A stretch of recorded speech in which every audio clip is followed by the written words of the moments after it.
के B Ambedkarite YouTube channel में आप सभी का स्वागत है। जय भीम। क्या आपको पता है जिस प्रसाद को आपने श्रद्धा भाव से खाते हैं, जिस प्रसाद को आपने भगवान के नाम पर बड़े ही चाव से सेवन करते हैं, उस प्रसाद में अचानक कुछ अलग सलग मिलाया जाता है। ये सुनने को मिले तो आपकी मनोदशा कैसी होगी, आपकी फीलिंग कैसी होगी, आप कैसे महसूस करेंगे। जिस चीज को आपने खाना पसंद ना करते हो, जिस चीज को आप घृणा करते हो, जिस चीज को आप खाने से पाप लगता है, जिस चीज को खा लेने से आपकी धर्म भ्रष्ट हो जाती है, उसे आप खाते हैं तो क्या होगा। समाज और दुनिया आपको किस नजर से देखेंगे। जी, आप सही सुन रहे हैं। जिस प्रसाद को आपने श्रद्धा भाव से बरसों से खाते आ रहे हैं, उस लड्डू को गाय की चर्बी से और मच्छी के तेल से बनाया जा रहा है। ऐसा कौन कर रहा है, इसका जिम्मेवार कौन है और ऐसा क्यों किया गया। ये सब सवालों का जवाब और खबर जानकारी के लिए वीडियो में अंत तक जरूर बने रहिएगा। तो चलिए वीडियो को शुरू करते हैं। जिस धर्म में मांस मछली खाने से पाप लगता है, धर्म भ्रष्ट हो जाती है, उस धर्म में गाय की चर्बी से और मछली के तेल से लड्डू की प्रसाद बनाकर भगवान को बरसों से चढ़ाया जा रहा है और ना भक्तों को पता है और ना ही पुजारी को पता है। जी हाँ, ये घटना देश के 4 धामों में से सबसे बड़े मंदिर के तौर पर जाने जाते हैं और इस मंदिर का नाम है तिरुपति बालाजी मंदिर।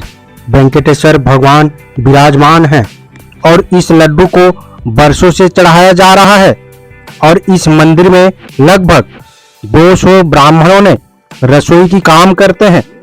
एक दिन में 3 लाख लड्डू बनाया जाता है और भक्तों को बांटा जाता है। रिपोर्ट के मुताबिक इस मंदिर में से अयोध्या राम मंदिर उद्घाटन के लिए 1 लाख लड्डू भेजा गया था, यानी कि लगभग सारे देश के आधे लोग इस लड्डू को सेवन कर चुके हैं। प्याज और लहसुन साधु नहीं खा सकते हैं, ब्राह्मण नहीं खा सकते हैं। हिंदू धर्म के अनुसार प्याज और लहसुन खाना मना है, पर गाय मांस और मछली के तेल में बने लड्डू तिरुपति बालाजी को भोग लगाकर भक्तों में ब्राह्मणों के द्वारा खिलाया जाता है तो हिंदू धर्म भ्रष्ट नहीं होती है। किसी हिंदू धार्मिक संगठन की भावना भी आहत नहीं हुआ होगा, क्योंकि तब भावना चेंज करने वाला थ्योरी भी रखा है, लेकिन ध्यान रहता तो फिर पक्का धर्म भ्रष्ट हो सकता था। सबसे खास बात यह है कि कोई भी SC ST और OBC की कैटेगरी के व्यक्ति को तिरुपति बालाजी मंदिर में मुख्य पुजारी के रूप में स्वीकार नहीं कर सकता है और ना ही रसोई में प्रवेश कर सकता है। फिर ये सब कुछ हुआ कैसे, यानी कि ब्राह्मण जानबूझकर ये गाय की चर्बी और मछली के तेल से बने लड्डू भक्तों को खिलाया होगा। ब्राह्मणों ने गाय की चर्बी वाले लड्डू को खा लिया, कोई बात नहीं, ये कोई पुरानी बात नहीं है। अब SC ST OBC का क्या होगा, कहां जाके ये लोग अपने पाप धोएंगे और खाए हुए चीजों को कैसे बाहर निकालेंगे, ये बड़ा सवाल है। पहले ब्राह्मणों ने खुद गाय की मांस खाते थे, ये बात उन्हीं के बिरादरी के लोग उनकी भांडा फोड़ गए हैं। उस ब्राह्मण का नाम है DN झा। उन्हीं के किताब पवित्र गाय की मिथक में लिखा है। आइए जानते हैं उन्होंने क्या लिखा है। ब्राह्मण की जुबानी, उन्हीं के कहानी। गाय हमारी ब्राह्मणों की मुख्य भोजन था, है, आज दिखावा कर रहे हैं। सर चूहे खाकर बिल्ली तीर्थ को चली, ये हम नहीं कह रहे हैं, ये कह रहा है DN झा, क्योंकि ये विशुद्ध आर्य ब्राह्मण है। कितना ईमानदार ब्राह्मण है। इसने वेदों से खोज खोज कर इस पुस्तक में लिखा है। श्रेष्ठ ब्राह्मण कहे जाने वाले कैसे जीव भक्षी थे, गाय की मांस खाते थे, ये कैसे हमारे गाय को दान में लेकर खाते थे। अगर आपको प्रमाण चाहिए तो एक किताब पूरी तरह से पढ़ लेना। मैं कुछ इस वीडियो में साझा करना चाहूंगा। भारत की गाय हमेशा से पवित्र नहीं रही है। प्राचीन समय में गाय की बलि और गोमांस खाना व्यापक रूप से प्रचलित था। पवित्र गाय का मिथक इसके लिए सबूत प्रस्तुत करता है और बताता है कि इसमें कैसे बदलाव आया। गाय की पवित्रता को हत्या और मांस खाने के खिलाफ अधिक सामान्य सख्त नियमों के संदर्भ में स्थापित किया गया। D.N. झा ने इंडो यूरोपीय पृष्ठभूमि, वैदिक ग्रंथों और पुरातत्व से शुरुआत की। एक महत्वपूर्ण आहार वस्तु के रूप में मवेशियों के मांस के वैदिक संदर्भ पुरातात्विक साक्ष्यों से बहुत अच्छी तरह मेल खाते हैं। उपनिषद अनुष्ठान प्रतिस्थापन के लिए सुझाव देते हैं, जिसमें पशु बलि की प्रभावकारिता पर कुछ सवाल उठाए गए हैं। बौद्ध धर्म ने बलि देने से मना किया और इसके अहिंसा सिद्धांत ने हत्या पर रोक लगा दी, लेकिन सैद्धांतिक बहस जारी रही और मांसाहार आम बात रही। हत्या पर रोक को चरम सीमा तक ले जाया गया और जैन धर्म में अहिंसा सिद्धांत का शक्ति भाव से पालन किया गया, लेकिन दोनों धर्मों में से किसी ने भी गाय को पवित्र नहीं माना। मनु याज्ञवल्क्य और अन्य की विधि पुस्तकों वैध और निषिद्ध खाद्य पदार्थों पर चर्चा करती है।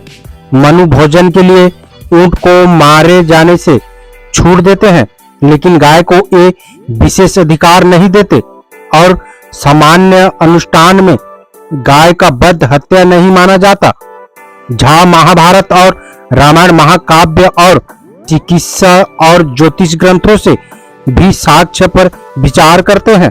पहली सहस्र शताब्दी ई के मध्य में ब्राह्मण द्वारा गाय की हत्या को नकारना शुरू हुआ, लेकिन 9वीं शताब्दी के बाद से ही टीकाएं और धार्मिक ग्रंथों गोमांस खाने की पुरानी प्रथा की याद को जीवित रखते हैं और उनमें से कुछ विशेष परिस्थितियों में गोमांस खाने की अनुमति तक देते हैं।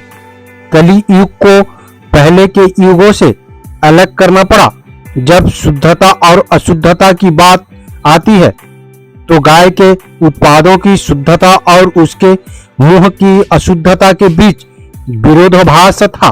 प्रत्येक अध्याय के लिए एक बड़ी ग्रंथ सूची के अलावा विस्तृत नोट्स भी है। अनुक्रमणिकाओं और अन्य सहायक सामग्री के साथ ये वास्तविक पाठ के केवल 80 पृष्ठ छोड़ता है, जिससे the myth of the Holi cow एक मोनोग्राफ की तुलना में एक लंबा निबंध बन जाता है। नोट्स में दिए गए संदर्भों के साथ भी स्रोतों, शब्दावली और अन्य चीजों की सघनता भारतीय परंपराओं से अपरिचित पाठकों के लिए चुनौतीपूर्ण हो सकती है। एक संक्षिप्त परिचय आधुनिक कट्टरपंथी हिंदू धर्म के एक सिद्धांत के रूप में गाय की पूजा की राजनीतिक स्थिति पर विचार करता है, जबकि पीछे के कवर पर गर्व से हैदराबाद में पुस्तक पर प्रतिबंध लगाने की घोषणा की गई है।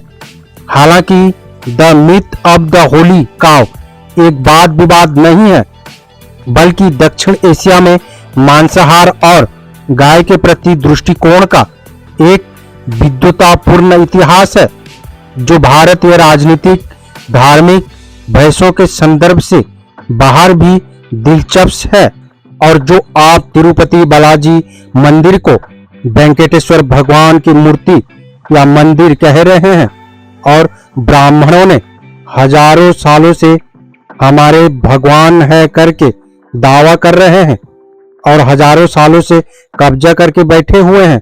मैं उन्हें बता दूं कि ये कोई तिरुपति बालाजी या वेंकटेश्वर की मंदिर नहीं है। दरअसल ये बौद्ध मंदिर है, बुद्ध की मूर्ति है। ये बहुत सारे इतिहासकार भी पुष्टि कर चुके हैं, प्रमाण दे चुके हैं और ASI ने भी प्रमाण दे चुके हैं और स्वामी विवेकानंद भी इस मंदिर को बुद्ध के मंदिर या बुद्ध के मूर्ति कह चुके हैं। इसलिए बुद्ध से तो इनका कोई मुकाबला नहीं कर सकते, इसलिए नाना प्रकार की प्रपंच रचकर बदनाम करते हैं। भारत के ब्राह्मण कहता है कि भारत के कण कण में भगवान है, लेकिन ये सच नहीं है। सच तो ये है कि भारत बौद्ध राष्ट्र था और है और रहेगा। भारत के हर कोने में तथागत भगवान बुद्ध का मूर्ति उत्खनन में पाए जा रहे हैं, खोदने के दौरान निकाले जा रहे हैं। इसलिए भगवान बुद्ध कण कण में विराजमान है। बुद्ध के अनुयायी बुद्ध को पहचानने में तकलीफ हो और पहचानने न पाए, इसलिए ब्राह्मणों ने नाना प्रकार के मेकअप और कपड़े पहना दिया है और इसलिए मंदिर में जाने से पहले मोबाइल और कैमरे को ले जाने के लिए मना कर दिया जाता है, कहीं उनका पोल ना खुल जाए। और यही सच्चाई है। उम्मीद करता हूँ वीडियो को समझ गए होंगे। अगर समझ गए होंगे तो अपने परिवारजनों को, दोस्तों को, मूल निवासी, SC, ST, OBC और अपने बौद्ध भाई को शेयर जरूर करें ताकि उन्हें भी पता चल सके, जानकारी हो सके। मेरा आप सभी बहुजन समाज, मूल निवासी अम्बेडकरवादियों से अपील है, हम अपने समाज को जागरूक करने के लिए बहुत मेहनत करते हैं और अम्बेडकर विचारधारा वाले वीडियो को लाते रहते हैं।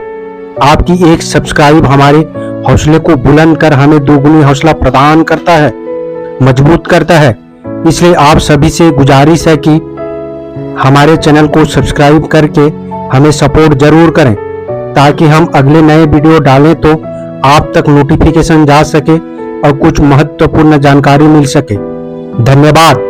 जय भीम, जय संविधान, जय मूल निवासी।